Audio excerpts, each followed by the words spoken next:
pastor Rodrigo, então, que trará a mensagem nessa manhã. E gostaria de lembrar a todos que no culto da noite, a nossa igreja preparou uma singela homenagem para os idosos de nossa igreja. Dia 1º de outubro foi o dia do idoso. Então, no culto dessa noite, não deixe de estar participando. Teremos a mensagem do seminarista Marcos Sá, pregando para esse público-alvo, mas com a pregação estendida para todos os irmãos, porque mesmo quem não é idoso pretende chegar lá, não pretende? Né? Todos nós um dia faremos parte aí dessa melhor idade. Oi? Pretende chegar lá, isso aí, com ânimo e fé, vamos lá. Então, não deixem de assistir, irmãos, está singela, mas muito de coração, né? Mas foi feito de coração. Pastor Rodrigo.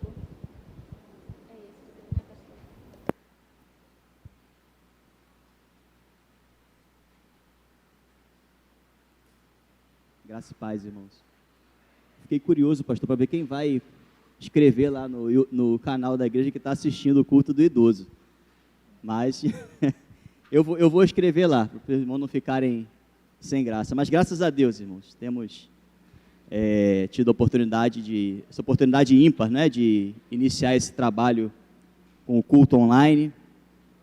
E eu sempre fico treinando, né, como falar isso, que o pessoal fala com tanta facilidade na internet, né, mas deixe lá o seu like, compartilhe, né, se inscreva no canal, porque tem sido bênção, né, eu fico até impressionado quando os irmãos lá da Alemanha, né, de outros países, falam do canal da igreja, né, com todas as limitações nós sabemos que temos, mas tem sido bênção.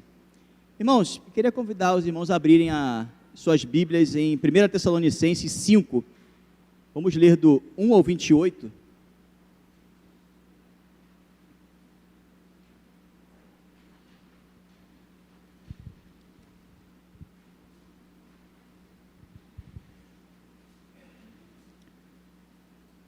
O título da mensagem que Deus me deu a ideia foi cuidando uns dos outros, né? É interessante perceber que tem cristão que não quer ser cuidado, né? Tem membro de igreja que não quer ser cuidado. E nós hoje vamos falar um pouco sobre isso, sobre a importância de cuidarmos uns dos outros. Então, 1 Tessalonicenses é o capítulo todo, tá, irmãos? Parece muito, mas não é.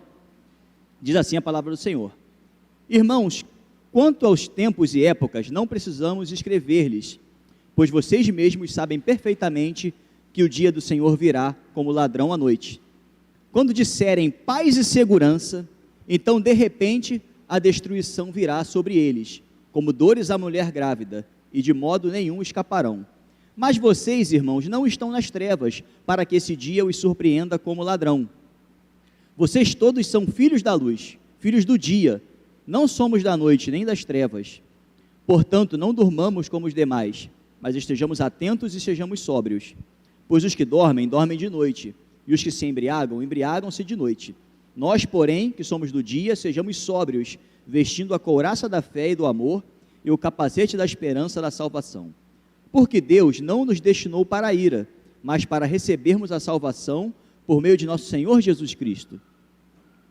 Ele morreu por nós, para que, quer sejamos acordados, quer dormindo, vivamos unidos a Ele. Por isso, exortem-se e edifiquem-se uns aos outros, como de fato vocês estão fazendo. Agora lhes pedimos, irmãos, que tenham consideração para com os que se esforçam no trabalho entre vocês, que os lideram no Senhor e os aconselham. Tenham-nos na mais alta estima, com amor, por causa do trabalho deles. Vivam em paz uns com os outros. Exortamos vocês, irmãos, a que advirtam os ociosos, confortem os desanimados, auxiliem os fracos, sejam pacientes para com todos. Tenham cuidado para que ninguém retribua mal com mal, mas sejam sempre bondosos uns para com os outros e para com todos. Alegrem-se sempre, orem continuamente, deem graças em todas as circunstâncias, pois esta é a vontade de Deus para vocês em Cristo Jesus. Não apaguem o espírito, não tratem com desprezo as profecias, mas ponham à prova todas as coisas e fiquem com o que é bom. Afastem-se de toda forma de mal. que o próprio Deus de paz os santifique inteiramente, que todo o espírito, alma e corpo de vocês seja conservado irrepreensível na vinda de nosso Senhor Jesus Cristo. Aquele que os chama é fiel e fará isso. Irmãos, orem por nós. Saúdem todos os irmãos com um beijo santo. Responsabilizo-os diante do Senhor para que esta carta seja lida a todos os irmãos. A graça de nosso Senhor Jesus Cristo seja com vocês. Amém, meus irmãos. Vamos orar nesse momento? Não feche sua Bíblia, tá? Vamos orar então. Pai, em nome de Jesus, pedimos, ó Deus, fala conosco, Deus. Nesse dia que o Senhor separou, que o Senhor sabia que estaríamos aqui, reunidos em Teu nome, pedimos, ó Deus, que a Tua palavra venha fazer efeito em nossas vidas, Deus. Que saiamos daqui transformados pelo entendimento do Teu Espírito Santo em nós, Deus. Então, fala conosco e muda o nosso caráter, muda a nossa vida, Deus. Nos dê um coração de servo, Pai. Eu oro em nome de Jesus. Amém. Amém, queridos. Graças a Deus. Irmãos, é verdade que em um ano como esse que nós estamos vivendo, né, é muito comum ficarmos ansiosos, e não apenas ansiosos, mas alertas, não é, quanto a grande possibilidade iminente da volta do nosso Senhor Jesus Cristo a qualquer momento, não é? Minha esposa sabe, né? Eu costumo acordar de manhã cedo e eu ligo lá ou qualquer plataforma digital, eu fico ouvindo as notícias, né? E agora está um tal de asteroide, terremoto, né? Cada notícia que vem que eu começo a ficar assim, um pouco ansioso, né? Quanto ao dia e a hora, né? A Bíblia fala para não ficar, mas a gente fica, né? Pastor é por isso que eu fico preocupado de entrar nesse tema, que o pastor já está aqui dando a deixa, né?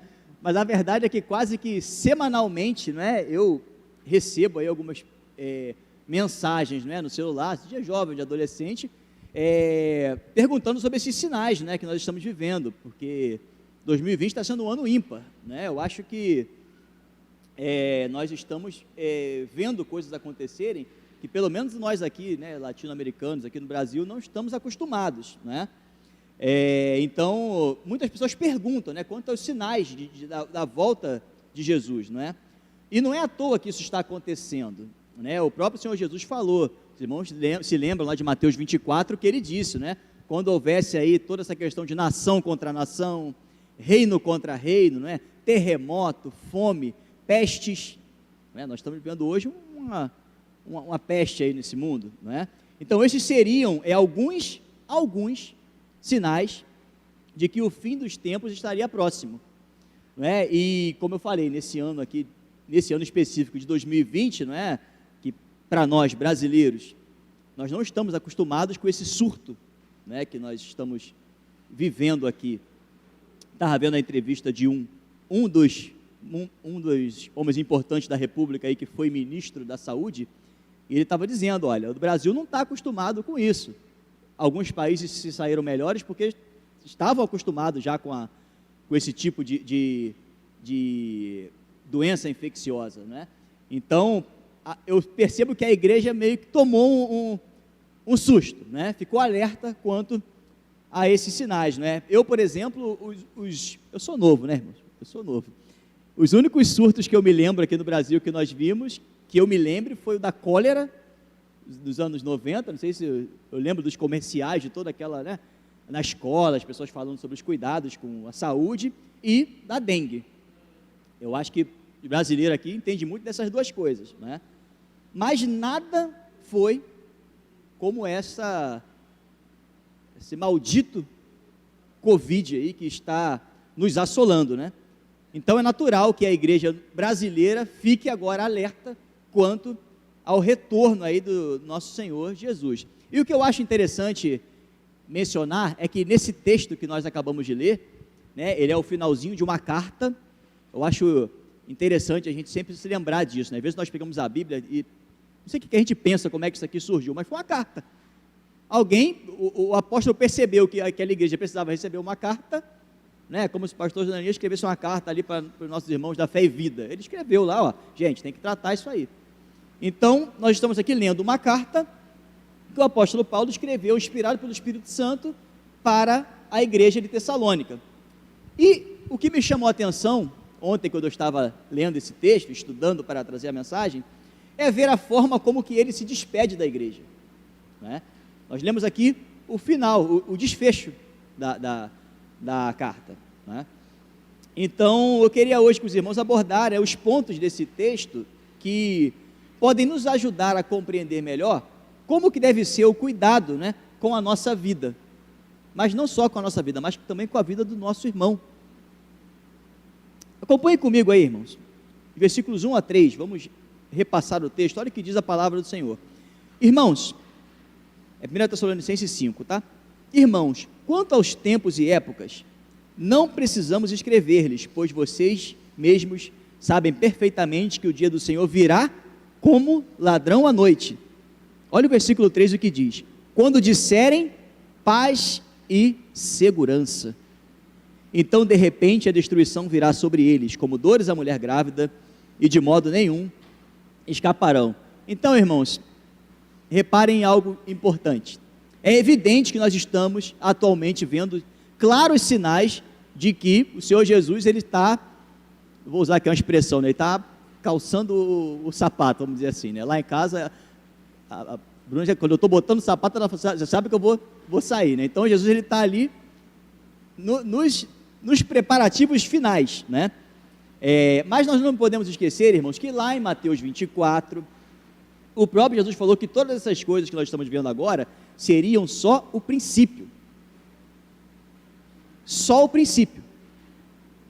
E esse texto que nós lemos aqui, que o Espírito de Deus está nos trazendo hoje, né, está dando uma dica muito clara de qual será o verdadeiro sinal que nos fará entrar, né, no estágio de alerta máximo, né, sobre a vida de Jesus. O versículo 3 diz, você reparou qual foi a expressão que ele usou aí? Quando disserem paz e segurança. Paz e segurança, ou seja, não é quando gritarem, olha a guerra, olha o asteroide, olha o terremoto, quando disserem, olha, paz e segurança. E foi isso que me chamou a atenção, não é? Quando eu começo a perceber alguns movimentos mundiais, dando esse tipo de mensagem, né, de paz e segurança. E assim, a Bíblia diz que ninguém sabe, né, o dia, mas eu tenho assim uma impressão de que esse dia está muito perto, porque os sinais estão muito claros, sinalizando para paz e segurança, né? Então eu queria começar, irmãos, essa mensagem com uma singela introdução, para dizer o seguinte, quando os irmãos mandam lá a mensagem, né, a volta de Jesus está próxima? Sim, sem dúvida. Está próximo, né? O Covid é um sinal da volta de Jesus? Sim, com certeza. E você pergunta, pastor, o senhor está preocupado? Sim, na verdade não preocupado, mas alerta, né? Eu me sinto alerta quanto a esses sinais que dizem paz e segurança, né? Mas irmãos, reparem bem no que eu falei aqui, tá? Estar preocupado é uma coisa, estar alerta é outra, totalmente diferente, né? Então, quando os irmãos falam assim, mas pastor, o que o senhor acha de todos esses sinais que estão acontecendo? Eu falo, mas eu estou alerta, não preocupado, estou alerta quanto ao que está acontecendo, né? Eu estava lá essa semana, visitei a irmã Ruth lá no empreendimento dela, né, Ruth? E falei com ela, né, que eu estava alerta, né? Eu falei para ela, olha, minha irmã, eu estou pedindo para ser arrebatado, porque se tem uma coisa que eu tenho vontade, não é pecado pedir, né, pastor?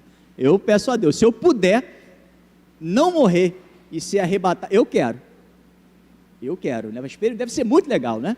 Você passar por esse momento que com certeza está para acontecer. Então, a minha resposta é, eu não estou preocupado, eu estou alerta, estou vigilante, né? A gente aprende em algumas ciências exatas aí que é impossível você controlar os riscos, o pastor é bombeiro, sabe disso, mas você pode minimizar, né? Então você trabalha com a probabilidade. Então quando eu leio a palavra de Deus e vejo tanta coisa se cumprindo, a matemática me diz, olha, fique esperto porque os números não mentem. Então, de fato, eu fico aqui alerta quanto aos sinais. Mas, irmãos, como eu disse, isso é só uma introdução. Se você ficou curioso aí, essa questão de como vai ser a volta de Jesus, esse período aí de paz e segurança, né? Porque eu só vejo o irmão preocupado quando fala em guerra, em terremoto, em doença. Mas quando se fala em paz e segurança, eu não sei o que dá parece que esquece da mensagem do pastor de quarta-feira, né? Sobre como será a vinda do Senhor. Então, se você ficou aí com essa duvidazinha, pastor Jonanias, entra lá no canal do YouTube, veja lá as explicações, né? Que, como eu sempre falo, né, irmãos? Quando eu venho aqui, eu vou até Apocalipse 3, não é? O pastor tem mais patente, né? Então ele pode ir mais além nesse assunto, né? Daniel, Apocalipse, Mateus 24, aí o caldo engrossa, eu deixo para o pastor Jonanias, que ele tem mais tutano, né? Para essas questões. Mas o fato curioso dessa carta de Tessalonicenses é a forma como o texto sagrado ele consegue convergir, irmãos, desse assunto tão denso que é a volta do Senhor Jesus, e ele consegue convergir para falar sobre como deve ser o estilo de vida do cristão em um momento como esse que nós estamos vivendo em 2020. Repare o que diz o versículo 4 em diante, meus irmãos. Mas vocês, irmãos, não estão nas trevas, para que esse dia os surpreenda como ladrão. Vocês todos são filhos da luz, filhos do dia. Não somos da noite nem das trevas. Portanto, não durmamos como os demais, mas estejamos atentos e estejamos sóbrios. Pois os que dormem, dormem de noite, e os que se embriagam, embriagam-se de noite. Nós, porém, que somos do dia, sejamos sóbrios, vestindo a couraça da fé e do amor, e o capacete da esperança e da salvação. Então, irmãos, percebam como que de uma maneira fantástica, né, a Bíblia ela consegue fazer uma ponte entre a volta de Jesus e a forma como você deve viver a sua vida. O Espírito de Deus está nos dizendo aqui hoje, irmãos, olha aqui, vocês são filhos da luz. Que medo é esse aí da volta do Senhor Jesus, né? Que preocupação é essa? Que apavoramento é esse? A gente tinha que estar feliz, né? Teríamos que estar celebrando, né? Avisando aí, olha gente, vai haver um dia muito intenso e é bom o mundo se preparar. O que o Espírito está nos dizendo hoje em dia é isso, olha, vocês não têm que ficar preocupados, mas alertas, né? Eu, como dizia lá na comunidade onde eu fui criado, né? Às vezes alguém virava para um colega e falava assim, isso é medo ou respeito? Não sei se vocês já ouviram essa expressão. Vem cá, isso é medo ou é respeito? Né? Então eu quero perguntar para a igreja hoje, isso que você está sentindo aí é o quê? É medo ou é respeito? Eu espero que seja respeito, né? Mas avalie aí, irmão, a resposta que você está se dando com muita sinceridade, né? Porque é importante nós fazermos essa reflexão. Você está vivendo a sua vida como um filho da luz ou como um filho das trevas? Porque o alerta do texto é esse. Somos filhos do dia, não da noite. Como você está vivendo a sua vida? Como um filho da luz ou como um filho das trevas? Por que você anda tão preocupado, né, com esses sinais da vinda de Jesus? Será que você está preocupado de ser deixado para trás? Será que você está preocupado se Jesus vai te encontrar em trevas? Será que é esse o motivo do seu medo? Como está o seu testemunho de vida, meu irmão?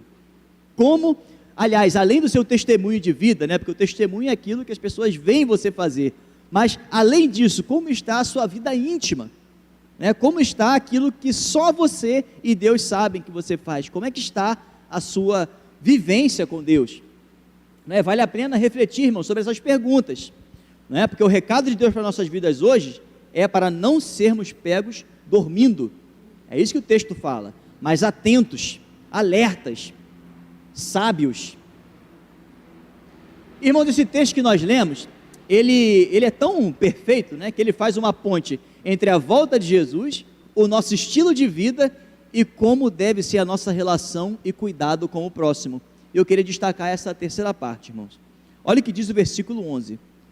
Por isso, exortem-se e edifiquem-se uns aos outros, como de fato vocês estão fazendo. Irmãos, olha só, presta atenção especial nessa parte do texto, olha só que interessante. Os membros da igreja lá de Tessalônica, eles foram orientados a cuidarem uns dos outros. Mas esse cuidar aqui, irmãos, não é um cuidar quanto o suporte, não, porque quando é para você cuidar do irmão dando uma ajuda, a Bíblia fala suporte, né? Teve até um caso engraçado na minha época de união de jovens, que o pessoal achou que suportar uns aos outros era suportar aquele irmão chato, né? Mas o suportar não é isso não, o suportar é dar suporte. Mas não é isso que a Bíblia está falando aqui. Quando ela fala sobre ajudar quanto à maneira de viver, é ajudar no testemunho. Ou seja, os irmãos de Tessalônica, olha, cuidem uns dos outros aí. Se alguém vê alguém em pecado, fazendo algo que não deveria, converse com essa pessoa. É isso que o texto está dizendo. É importante falarmos sobre isso, irmãos, porque eu percebo algumas igrejas, algumas pregações até famosas aí nos canais digitais, que estão transformando meio que o Jesus em um líder de ONG, né? Um líder sindical, alguém que só cuidava ali da condição material da pessoa. Irmãos, eu sou plenamente a favor de que a igreja dê assistência, que faça todo esse tipo de trabalho, não estou aqui falando mal disso, mas precisamos nos lembrar de que a função da igreja é zelar também pelo testemunho e pelas ações que os irmãos tomam por aí, o testemunho que os irmãos dão. Então esse texto ele está falando sobre estilo de vida, e quando eu leio esse texto, meus irmãos, eu fico me perguntando, né, será que quando a igreja lá de Tessalônica, quando alguém ia exortar um irmão, como será que esse irmão recebia a exortação? Como será? Né? Será que ele agradecia o líder? Olha, muito obrigado por ter, realmente eu não estou tendo uma conduta como a Bíblia orienta, muito obrigado por ter me exortado. Ou será que ele falava assim, não se meta na minha vida? Como será? Porque eu não sei se isso causa algum espanto, irmãos, ouvir esse tipo de resposta, né? Mas hoje em dia, o que mais se escuta, quando você vai exortar um irmão ou uma irmã, estou falando de crente, tá? Não estou falando de gente que não é crente não, mas pessoas que dão esse tipo de resposta: não se meta na minha vida, não se meta na vida do meu filho, não se meta na vida da minha filha. Enquanto a Bíblia diz, olha, se meta, vai lá e oriente. O pastor às vezes aborda, né, o irmão ou a irmã que está lá vivendo alguma situação delicada, que não tem nada a ver com as orientações bíblicas, né? Aí a pessoa já responde como para você, não, pastor, não se mete, cuida da sua vida, não se meta na minha vida. Há um tempo atrás eu escutei isso, tive que cuidar de uma situação delicada, né, de uma pessoa, estava lá atribulada, e aí a pessoa perguntou assim, o senhor não tem coisa melhor para fazer não? Tem coisa melhor para fazer não do que cuidar aqui da vida alheia? E aí eu respondi, mas irmão, a Bíblia me orienta a fazer exatamente isso, a cuidar da sua vida, é a Bíblia que me orienta. E aí eu falei com toda a mansidão, falei, olha, se a sua vida não fosse importante para mim, você pode ter certeza que eu não estaria cuidando dela, estaria cuidando de outras coisas, né? E quando eu falei isso, os ânimos se acalmaram, né? Aliás, irmãos, Provérbios 15:1 fala isso, né? A palavra branda desvia o furor, né? Mas a palavra dura suscita a ira. Então às vezes o irmão está ali tão machucado pelo pecado, que ele te dá aquela resposta atravessada, e se você responde, também seu atribulado, então vai lá, o filho de Satanás, aí você acabou, você não, mas quando você responde com mansidão, que é dever do crente, tem crente aí que fala que eu sou grosso mesmo, não é isso não, o que é isso? Nós temos que demonstrar os frutos do Espírito Santo. Então quando você responde com mansidão, e eu me lembro da mudança no semblante, né? Eu ainda pensei, eu vou tomar um outro fora, né? Fiquei ali preparado para tomar um outro, mas aí assim, eu acho que o irmão, Deus faz as coisas, né? Ele ficou assim, sensibilizado, e aí choramos juntos, confessamos pecado um para o outro, e foi bênção, mas irmãos, é tarefa da igreja cuidar da sua vida, e se o seu irmão não tiver um coração de servo, o irmão nunca vai entender isso. Toda vez que você for abordado, irmãos, por algum líder aqui da igreja, e for alertado sobre a sua conduta, receba essa palavra, como a palavra de Deus, como palavra de Deus para a sua vida. E se você, durante essa exortação, você perceber que de fato tem alguma coisa errada, faz um propósito de oração com o seu líder. Procure, pastor, olha só, realmente eu estou em pecado, realmente eu estava escondendo, mas o Senhor descobriu. Vamos orar. Ora por mim. Não é, eu sempre falo isso, quem acusa o pecado na sua vida é o Satanás. Agora, quem te avisa é o Espírito Santo. O Espírito Santo, ele te avisa, olha, irmão, o que você está fazendo não é certo. Agora, aquele que te acusa com o dedo na cara é o Satanás. E falta muito dessa percepção, irmãos. Precisamos buscar mudar a nossa conduta quanto a isso. Porque o líder, quando ele busca alguém para exortar, ele está fazendo exatamente aquilo que a Bíblia ordena. Se não fizer, está em pecado. Se o líder percebe alguém na igreja em pecado e não vai até a pessoa, ele está em pecado, ele está errado e Deus vai cobrar. A Bíblia fala isso. Quantas vezes eu me lembrei disso? A esposa sabe, às vezes eu pergunto para ela, mas já sei a resposta, me meto ou não me meto? Mas eu já sei que eu tenho que me meter. Eu tenho que ir lá com aquela, sabe, aquela cara de pau, fica assim, lá vou eu me meter na vida do irmão, e vou lá, e eu tenho que fazer isso, e às vezes fica chateado, faz um monte de coisa, mas é a função do pastor, a função de um líder, não só do pastor, mas de um líder. E eu posso te garantir, meu amado, que o líder, seja qual for, né, ele poderia estar investindo o tempo e a energia dele, em projetos pessoais dele, focando na vida dele, mas se ele olhou para a sua vida e decidiu investir tempo em você, investir energia em você, foi porque ele considerou você mais importante do que os projetos pessoais dele. Porque os líderes têm projetos pessoais, têm as suas ambições pessoais. Eu falo ambição positivamente, tá, irmãos? Porque a palavra ambição, ela ganhou uma conotação negativa, mas não há problema em você querer alcançar sucesso pessoal, não tem problema nenhum. E muitas vezes no cargo de liderança, você abre mão de conquistas pessoais, porque Deus te move a se preocupar com irmãos. Pense nisso, meu irmão, pense nisso. Veja o que diz versículos 12 e 13, já estou chegando ao final da mensagem. Agora lhes pedimos, irmãos, que tenham consideração para com os que se esforçam no trabalho entre vocês, que os lideram no Senhor e os aconselham. Tenham-nos na mais alta estima, com amor, por causa do trabalho deles. Vivam em paz uns com os outros. Irmãos, eu não vou usar meias palavras. A liderança dessa igreja precisa da consideração da Bíblia Freguesia. Essa liderança precisa ser considerada. O versículo 12 diz: tenham consideração com os que se esforçam no trabalho, os que lideram e os aconselham. Irmãos, tem muita gente da liderança aqui trabalhando duro para tudo isso acontecer. Tem gente trabalhando duro por essa obra.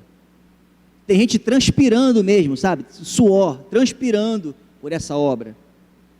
Tem gente deixando de estudar para essa obra acontecer.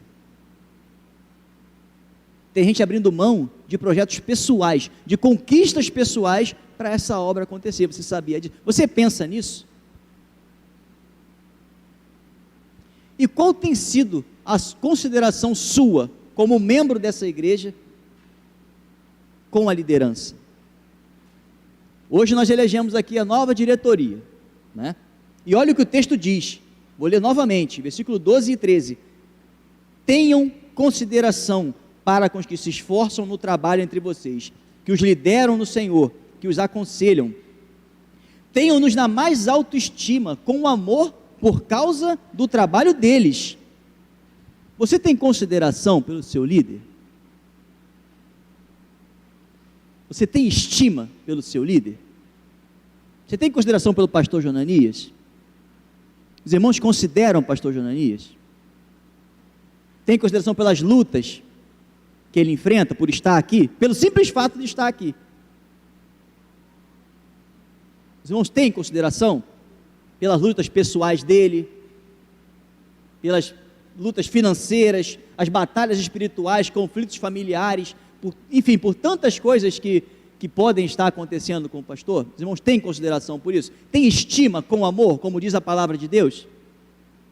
Eu não estou falando aqui, tá puxando o saco, não, eu estou falando de algo bíblico. A Bíblia me orienta a ser assim com o meu pastor. A Bíblia te orienta a ser assim com o seu pastor.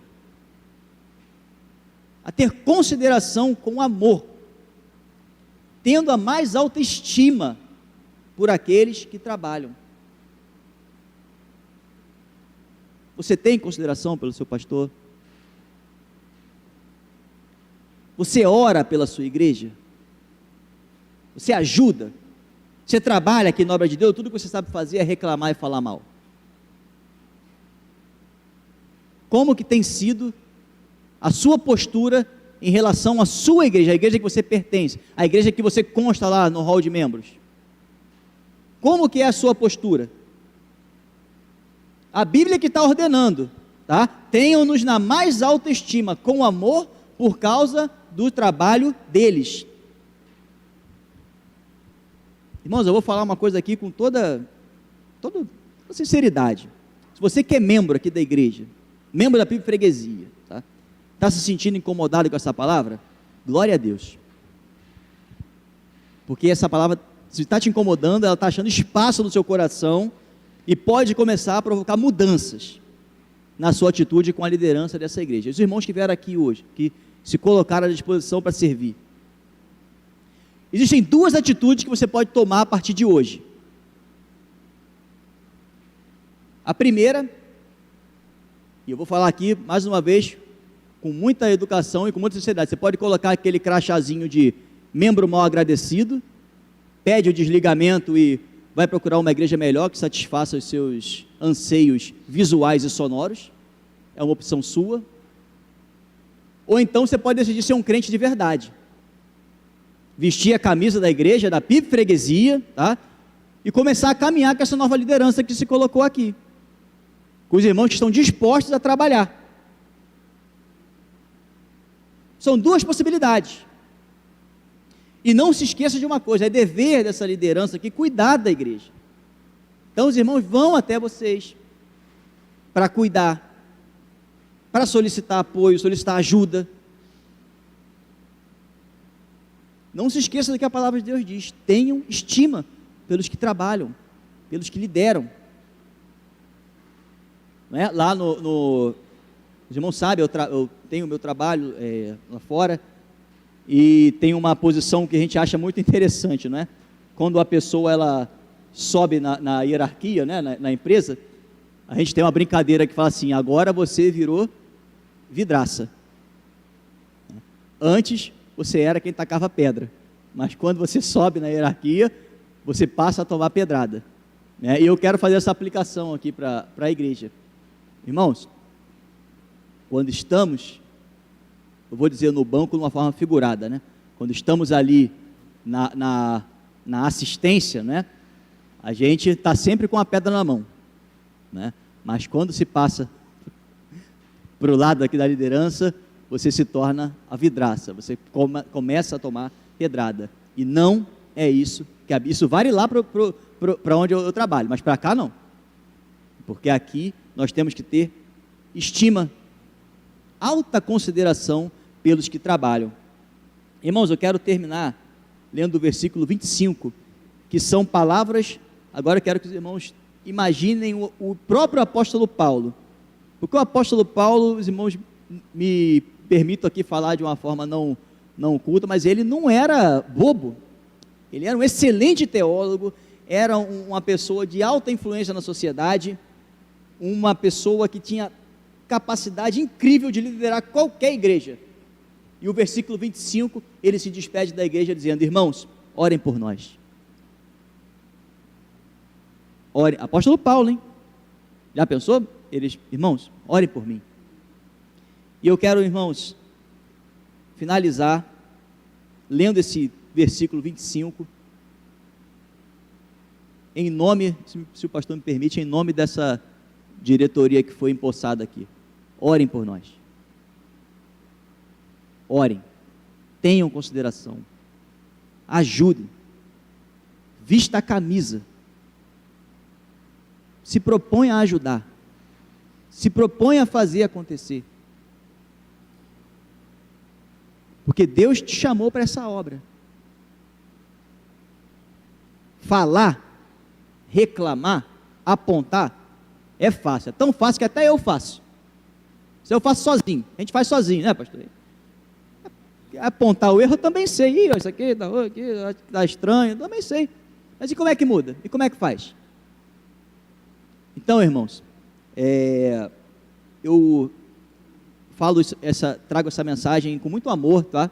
Com muita, não levem para o coração de forma negativa, mas quando o pastor falou comigo ontem, eu pensei, é o momento de trazer essa palavra para a igreja. Então, irmãos, lembrem de orar pela liderança dessa igreja. Deus abençoe, pastor Janaías.